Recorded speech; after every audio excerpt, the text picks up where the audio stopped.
మా మేడం అయితే కాల్ చేసి వాళ్ళ అమ్మ వాళ్ళ ఇంటికి అడిగి పొమ్మని చెప్పింది. ఆడికి పోయి అయితే నాకు కాల్ చేయని చెప్పింది. ఆడికి పోయిన తర్వాత నేను వచ్చానని చెప్పేసి ఫోన్ చేసిన. వెంటనే ఒక లొకేషన్ పెట్టి మా అమ్మ వాళ్ళు ఒకసారి ఈ లొకేషన్కి తీసుకురమ్మని చెప్పింది. చూస్తే అది ఖైరాన్ 100 కిలోమీటర్లు ఉంటుంది. నేనైతే ఇంకా తినలేదు మేడం అని చెప్తే వాళ్ళని తీసుకుని రా, వీడికి వస్తాను ఫుడ్ ఇస్తా అని చెప్పింది. వీడికి వచ్చి రాగానే నేను అడగకముందే నాకైతే ఫుడ్ అయితే పంపించింది. చలికాలం తాగి చచ్చిపో అని చెప్పి ఒక మోటోన్ టీవీ ఇచ్చింది. ఈ ప్లేస్ అయితే చాలా ఫ్రీగా ప్రశాంతంగా అయితే ఉంటుంది. ఇక్కడ అయితే అన్ని పెద్ద పెద్ద ఇల్లులు కట్టి రెంట్కైతే వేస్తారు. దీన్ని అయితే ఖైరాన్ మాల్ అంటారు. చాలా పెద్దది ఇది.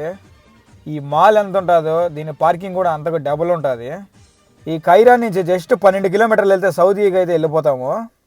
వాళ్ళకేమో ఉండడానికైతే ఇల్లు బుక్ చేసుకున్నారు. నాకైతే రూమే లేదు ఇక్కడ. నేనైతే ఎక్కడ ఉండాలని అడిగితే మీ ఫ్రెండ్స్ ఎవరు లేరా అని అడిగింది మా మేడము. వీళ్ళని ఏం అనలేమని చెప్పేసి వీళ్ళైతే ఇట్లా మాట్లాడతారు. ఇదేమన్నా నా ఊరా, నా ఫ్రెండ్స్ ఉంటాను వీధికి ఒకరు. సబ్స్క్రైబ్ చేసుకోండి అందరూ.